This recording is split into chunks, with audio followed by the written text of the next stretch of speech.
Hey everybody, Small Town Critic here. Now, in the past year, I've seen about 65 films altogether. I was gonna see 66, but I haven't seen Warren Horse yet. I was hoping to before the end of the year, but I didn't get around to it because I have work to do. And from Season of the Witch to The Darkest Hour, I have seen pretty much all the big releases, even some films that kind of went under the radar a bit. So I figured I might as well do my top five best and worst films of 2011. So I just want to keep this in mind with all of you guys that this is my list. This is based on my personal opinions on the films that I have seen. If you don't agree with it, that's fine. I'm cool with that. Feel free to comment down below, and otherwise just respect my opinion on these films that I do not like, and don't troll me or anything like that because for real, some of these films need to be mentioned or either just forgotten and just laid out to just rot in hell for all I care. So I figure I might as well get started on my dishonorable mentions. Now these films are not the worst films, but they are still bad in terms of unoriginality, I was bored, or they're just plain bleh. So I figure I might as well get started with my first dishonorable mention, Season of the Witch. While this film is not technically the worst Nicolas Cage film, it still goes to The Wicker Man. I was just bored with this film. I could not get into the film whatsoever.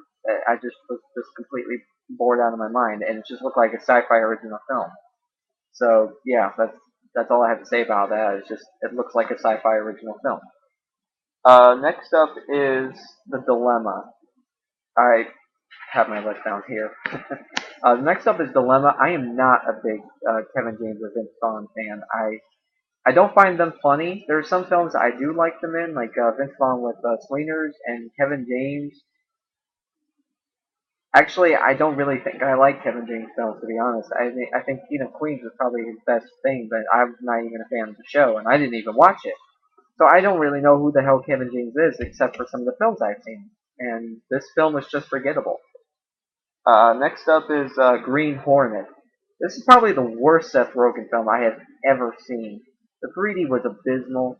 The character is very unlikable. I didn't understand why we have to relate with these people. I just could not get behind them whatsoever. I was just like, I'm just watching this film just for Christoph Waltz, because the guy is probably the best bad guy stereotype in this generation of films because the guy is perfect for every single bad guy in films today. Next up, The Mechanic. Uh, Another forgettable Jason Statham film. I was bored. It's predictable. Uh, yeah, just not a big fan of it. So without going a lot further, I didn't want to make this video a lot longer than it usually is. I'll go through as fast as I can. I am number four. Just completely bored. I didn't understand who these people were half the time. I have no idea what their characters are. I have no idea who the aliens were. I wanted to see their alien planet. I wanted to see it get destroyed or invaded, whatever. I wanted to see that. And it didn't happen, so I was just like, okay, whatever, fine. I'll just deal with it. Who? I was almost gonna say one of the things on my list. Uh, Battle of L.A. This is another military film. What do you expect? Sucker Punch. Beautiful visuals, awesome music, and beautiful women don't make up for lack of story. Oh, I almost did it again. Yeah, I'm not so good at this. I'm trying my best at this. Priest.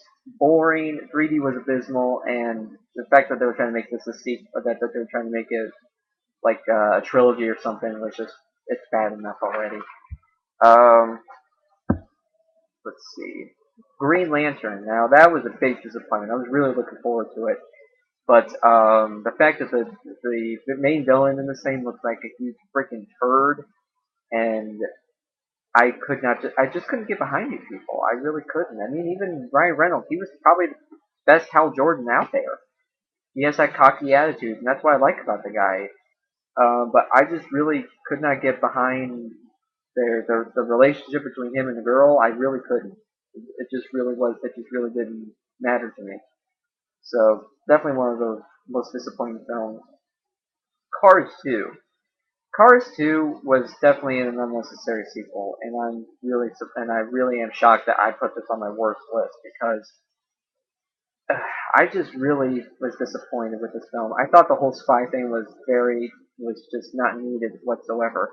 I'm not a big fan of Larry the Cable Guy. He can be funny at points, but he's starting to just ride on the dead. He's just riding on the dead horse that is the blue comedy tour. That's really all it is in the end. Conan the Barbarian has blood, tits, and violence. That's all it is. That's really the only reason why you want to see this film. Uh, Killer Elites, another Jason Statham film, just dragged on for a while. The story was actually very smart, but I just felt like it was just dragging on. I just wanted this film to end already. Um, and Three Musketeers, another Paul W.S. Anderson masterpiece. And yes, Mila Jovovich is still beautiful in this film, but you know what? I don't need to see it every single frame. Okay, I get it. You're married to the girl, dude. More power to you, but that shouldn't mean that you have to just gloat on the like show her every single body. Okay, you can. That's what the internet's for. You can see her whole entire body from with clothes or without in the internet. You don't need to gloat about it. Okay, and plus, this was probably one of the worst Three Musketeers films I've seen, and I've seen almost all of them. And that's pretty much about it, really. There's nothing else. So yeah, these are my dishonorable mentions, and I'm going to go right now to my worst list. So keep an eye out for that, and talk to you soon.